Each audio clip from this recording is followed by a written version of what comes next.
Good morning, everyone, and welcome once again to the Church of the Good Shepherd in Calgary.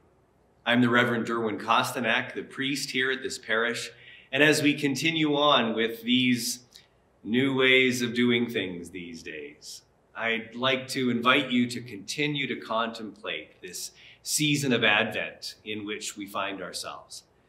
It is the third Sunday in Advent. We light a pink candle in our Advent wreath for the third Sunday, traditionally as a Sunday indicating a time of joy, a time of anticipation with expectation in this positive and wonderful way. But I must mention that, of course, in these days, it's a lot harder to come up with a sense of joy. Be that as it may, our joy and expectation needs to be centered around who God is, who Jesus is, what has been promised to us through the Spirit of God, more than around what our current circumstances are.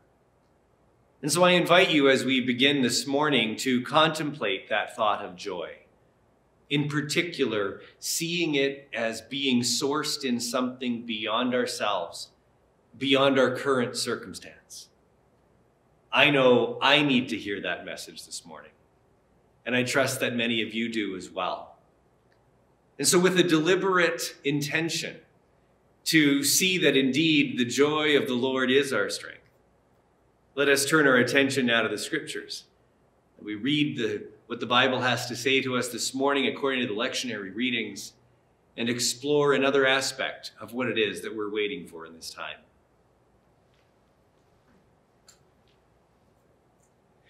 A reading from the prophet Isaiah. The Spirit of Yahweh God is upon me, because Yahweh has anointed me. He has sent me to bring good news to the oppressed, to bind up the brokenhearted, to proclaim liberty to the captives and release to the prisoners, to proclaim the year of Yahweh's favor and the day of vengeance of our God, to comfort all who mourn, to provide for those who mourn in Zion, to give them a garland instead of ashes, the oil of gladness instead of mourning, the mantle of praise instead of a faint spirit. They will be called oaks of righteousness, the planting of Yahweh to display his glory. They shall build up the ancient ruins. They shall raise up the former devastations. They shall repair the ruined cities, the devastations of many generations. For I, Yahweh, love justice. I hate robbery and wrongdoing. I will faithfully give them their recompense, and I will make an everlasting covenant with them. Their descendants shall be known among the nations, and their offspring among the peoples. All who see them shall acknowledge that they are a people whom Yahweh has blessed. I will greatly rejoice in Yahweh. My whole being shall exult in my God, for he has clothed me in the garments of salvation. He has covered me with the robe of righteousness, as a bridegroom decks himself with a garland, and as a bride adorns herself with jewels. For as the earth brings forth its shoots, and as a garden causes what is sown in it to spring up, so Yahweh God will cause righteousness and praise to spring up before all the nations.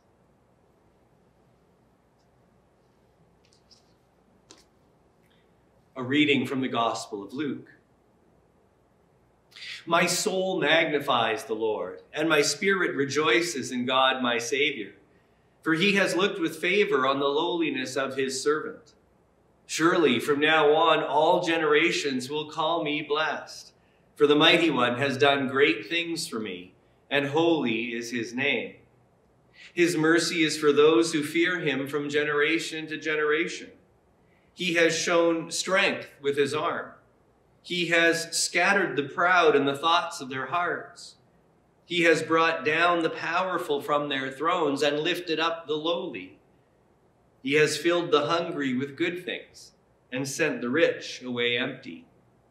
He has helped his servant Israel in remembrance of his mercy, according to the promise he made to our ancestors, to Abraham and to his descendants forever. Hear what the Spirit is saying to the church.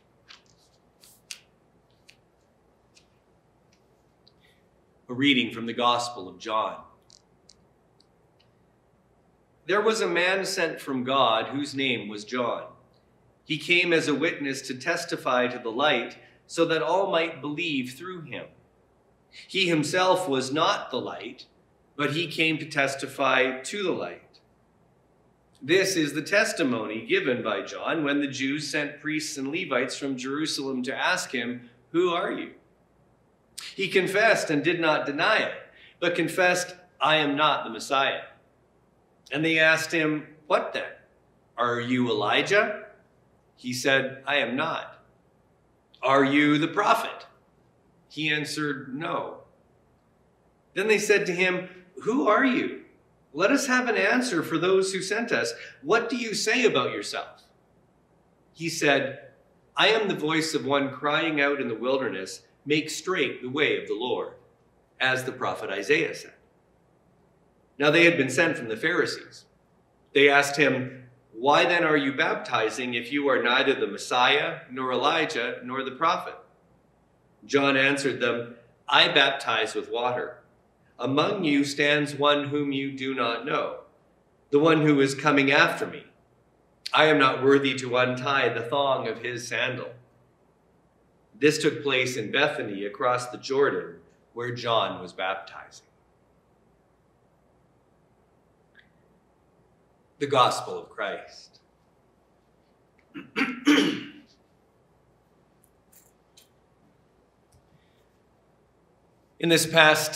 Over these past couple of weeks in this season of Advent, we have been acknowledging the expectation and anticipation that this season is all about by asking the question, what are you waiting for? What are we waiting for? And 2 weeks ago, we had a very immediate and narrow focus. We are waiting for the end to the pandemic.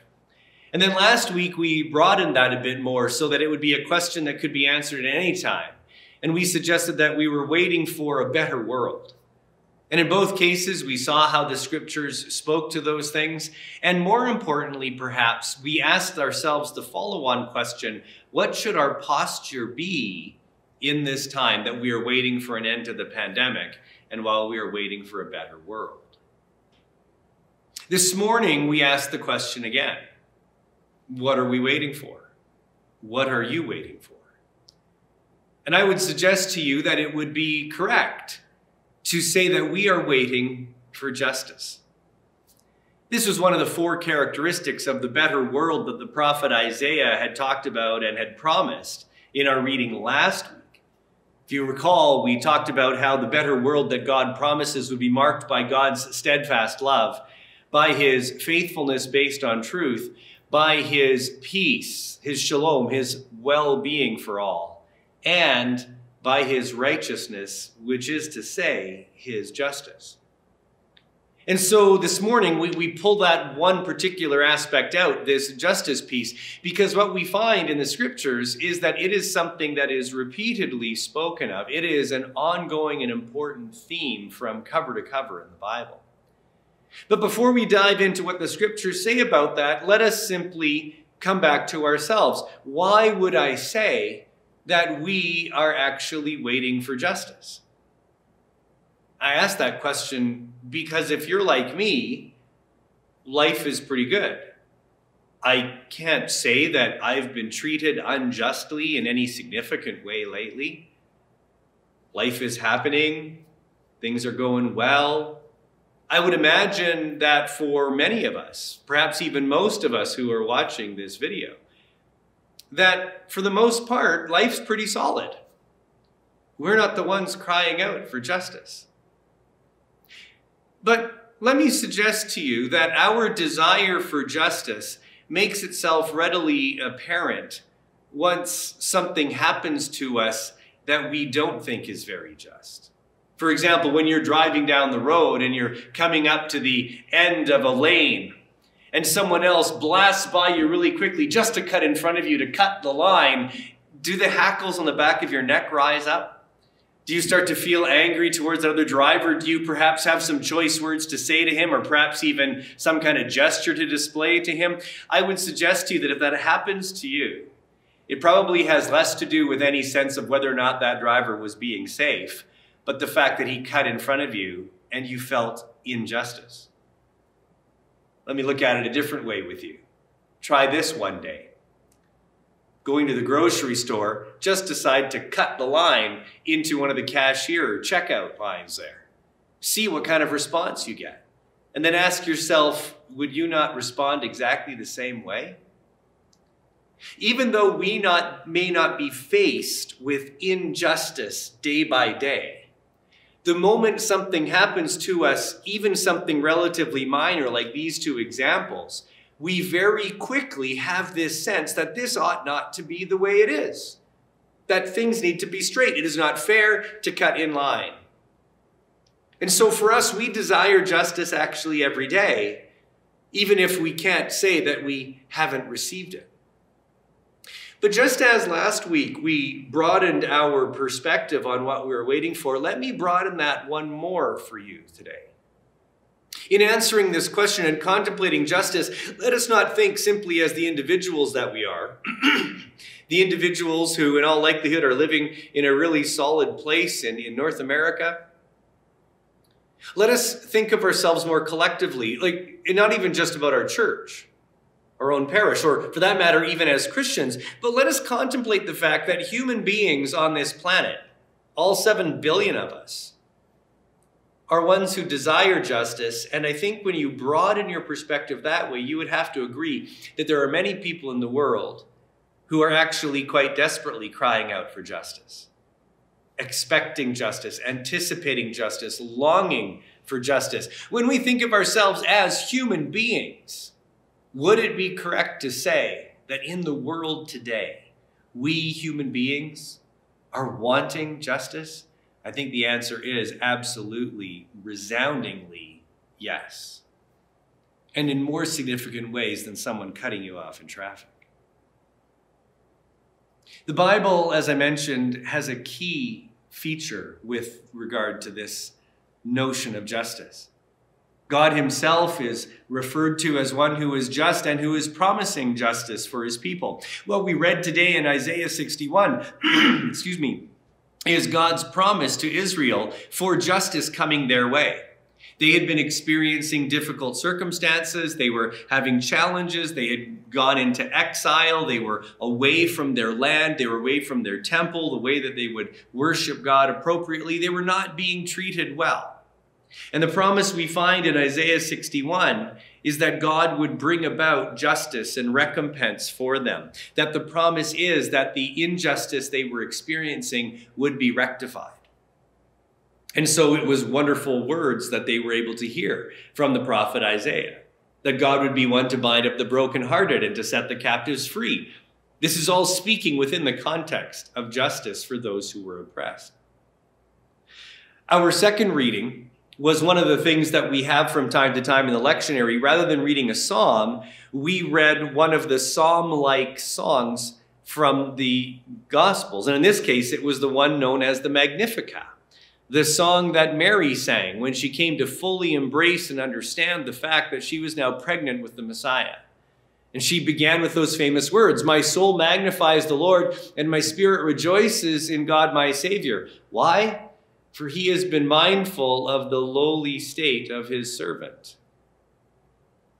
Now, oftentimes we take that to mean that Mary is speaking simply about herself. And certainly she is including herself in that. But as the psalm goes on, as the song continues, we find that she broadens that perspective. Even though she will say, God has done great things for me, and everyone will know that I am blessed, she then goes on to talk about how God has remembered his servant Israel. That it is for the benefit of God's people that this was happening. And I think we would be able to see the Magnifica is actually embracing and echoing what was being promised in Isaiah. In fact, it even ends with this reference to the promise that was being made. God's promise to God's people is that justice will be theirs. And so they were longing for it. They were waiting for it. Their expectation of the Messiah, the one that we are waiting for, that Advent is primarily about, came from this promise of God that justice would come for them. And so as we identify ourselves with Israel, we find ourselves anticipating the justice that is to come through Christ. But may I suggest to you that there is more to it than that still. And that is to say that when the Bible speaks about justice, when we see the references of God, especially in the Hebrew Bible, speaking of justice, he is speaking more often about justice in terms of what God's people are to do for others than it is what God is going to promise for them. What I mean is this: justice is something that we are to be exercising. It is something that we are to be doing. It is something that we are to be ensuring is experienced by others. And so this emphasis on justice, though it certainly contains a promise of God towards us, it also very emphatically contains a reference for us to be doing just things as we go. Over the last few years, we have heard of a couple of instances, well, more than an instance, a couple of movements that have begun as people are calling out for justice. The Truth and Reconciliation Commission here in Canada is all about the desire to see justice brought for our First Nations brothers and sisters, as the stories of how they have been unjustly treated in their history because of our history. Residential schools, the cultural genocide that would take place, the theft of their land. All of the recommendations of the Truth and Reconciliation Commission are being brought about in an effort to provide some kind of justice for what we recognize was done wrongly to them in years past.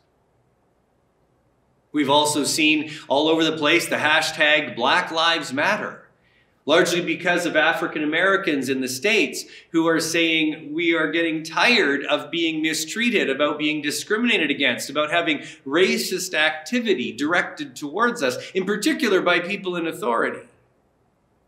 And so the hashtag comes out trying to paint the picture that they have been treated unjustly for so long, and people need to recognize that that is the case. And so these movements begin. And these movements are enacted because of the desire and pursuit of justice. Now, something that I find disturbing is oftentimes what our response is to movements like these. The Truth and Reconciliation Commission came out with a great number of actions that we could take, activities that we could engage in, things that we could do to help acknowledge the injustice that was done to First Nations. And what I find interesting is oftentimes how we have responded to that. And here I'm referring to European descendants. So when I say how we have responded, I'm talking about people like myself. And how we have tended to respond is, do we really need to do those things? How come we always have to keep doing these territorial acknowledgements? And didn't people mean well when the residential schools were happening? I mean, come on, it couldn't be all bad. We know that some bad things happened, but, given the thinking of the day, can't we see that they meant well? They were trying to be helpful. Why do we respond that way? Why is it that when the cry for justice being made by our First Nations brothers and sisters is finally heard, and when we are responding, our government responds in a way to try to do something about that, to address the reality of the injustice they have experienced, why are so many of us in a hurry to put the brakes on that? If we were being treated unjustly, and finally steps were going to be taken to allow us to receive some kind of justice for what had happened to us, how would we respond to others who were trying to stand in the way of that? Similarly, as Black Lives Matter got underway, it didn't take too long until we, and now as we, I want to say white people, quickly added, hey, wait a minute, it's not just that Black lives matter, all lives matter. Why do we do that? What was the point of doing that? The whole reason Black Lives Matter became a statement was because it was obvious that many people didn't think that was true. And so the emphasis had to be brought up in this desire for justice, in this pursuit of justice. And so once finally this cry for justice is being clearly heard, why do we try to detune it and say, hang on a second, let's just make this clear here. All lives matter. What are we afraid of? Were we afraid that there was going to be a new kind of racism that would emerge? That somehow by allowing that cry for justice to be heard would somehow take away justice towards ourselves? I don't understand why we would ever want to stand in the way of somebody receiving justice. And our resistance towards truth and reconciliation, I mean, let me say, inasmuch as it is a government decision saying here's something that we should do, and we might disagree with what the government has concluded, I would still suggest to you that our resistance towards enacting some of those activities that are talked about there have more to do with our own insecurity. It has less to do with disagreeing with the government and more to do with just not being convinced if there's a case here. And to go to all lives matter is to completely close our eyes to the injustice experienced by African Americans for decades, actually centuries. This is in a stark contrast to what we see in the Bible. And if we are going to acknowledge that we indeed are waiting for justice, and if we are treated unjustly, we tend to be up in arms right away, that when it comes to this aspect of justice, the Bible makes it very, very clear that our posture to take while we are waiting for justice is to be ones who are actively pursuing justice for others at the same time. The people of Israel had as their guide the Torah. 613 commandments given by God, summarized in 10 commandments. And as the centuries went on in their history, that is how they were to live. There was instructions on how they were to worship, how they were to conduct themselves, and embedded within the Torah was a whole lot of references to how they were to relate to one another. Well, they didn't always do a very good job fulfilling it. And when life got difficult and life became a challenge and that exile was taking place and bad things were happening to them and so on, they started to call out to God saying, what's going on? What is happening? What's it going to take to see this end? And when the prophet Micah addresses this, he asks a number of rhetorical questions that are meant to represent what Israel was feeling as they are asking God, what are we supposed to do about this? How are we supposed to grab your attention? And so here's what Micah put into the mouth of Israel. With what shall I come before the Lord and bow myself before God on high? You know, what's it going to take to grab God's attention? Shall I come before him with burnt offerings, with calves a year old? And this is something that was referred to in the Torah. This was an act of worship that they would do. If that's not enough, will the Lord be pleased with thousands of rams, with 10,000s of rivers of oil? I mean, here they're just saying, do we have to ramp it up or something? Do we have to just start doing more and more than what the Torah even says? And then, alarmingly, shall I give my firstborn for my transgression, the fruit of my body for the sin of my soul? Am I supposed to resort to something like that so that God pays attention? Here is what Micah's response is to these questions, to Israel's desire for justice on their own part. He said, he has told you, O mortal, what is good. And what does the Lord require of you? But to do justice, and to love kindness, and to walk humbly with your God. The question of justice that Israel longed for, Micah pointed them to in terms of their own actions of justice towards others. In fact, he took the 613 commandments, which had been summarized in the 10 commandments, and brought it down into 3 commandments. What is it all about? Do justly, love kindness, walk humbly with your God. That is what Israel was to be doing. Those are the priorities. And later on, Jesus will break that down even further and simply talk about loving God and loving your neighbor. But prior to that, we see this same theme being revisited by John the Baptizer. Not in our passage in John that we read, but in Luke, we see this instruction that John gives. The people are coming to John. They are being baptized by him. John is saying, prepare the way of the Lord. And the people are saying, okay, we want to do that. We want to be ready for the Messiah. And they come up to him and they ask him, so what must we do to prepare the way of the Lord? And when the crowds asked him that, in reply, he said to them, whoever has 2 coats must share with anyone who has none, and whoever has food must do likewise. Do you see what John's response is? He's saying that justice needs to be what we act upon. And if somebody owns 2 coats, you can only wear 1 at a time, and you've got 2, and this guy is shivering over here without any, where is the justice for him? Share, don't hoard. The same with those who have food. Why would there be some who are overindulging and other people who are starving? We are supposed to see equity taking place here. Justice is what is being called for. And it's not just the crowds. Even tax collectors came to be baptized, and they asked John, teacher, what should we do? He said to them, collect no more than the amount prescribed for you.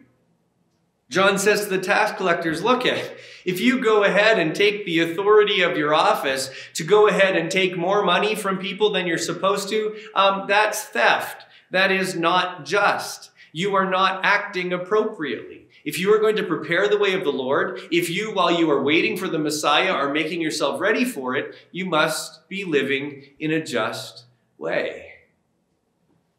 And the soldiers too came to him and asked, what should we do? He said to them, do not extort money from anyone by threats or false accusation, and be satisfied with your wages. The soldiers were effectively the police force of the day. And John said to them, do not misuse your authority, your power, your strength. Do not treat people unjustly with your actions. I think it is very remarkable that John's instruction as to how it is that we are to prepare the way for the Lord for whom we wait, the way to do that is by making sure that we live with justice. Not just asking for it for ourselves, but being a conduit through which it comes to others. And so, perhaps ironically, on this Advent Sunday that is meant to be a joyous occasion, we come to this message which certainly has a heavier tone. But let me invite you to look at it this way. What happens to someone when they finally are on the receiving end of the justice they long for? What happens to someone who has been treated unjustly and then finally it is brought to an end, or someone turns around and does something for them that is indeed fair, that is appropriate, that is welcome? I would suggest to you that that provides an opportunity for joy to be received, for joy to be experienced. Let me encourage you this morning, as we acknowledge that we wait for and we long for justice, let me encourage you to be one through whom justice comes for somebody else. Hear the cry of those who are calling for it. Whether our First Nations brothers and sisters or people of color,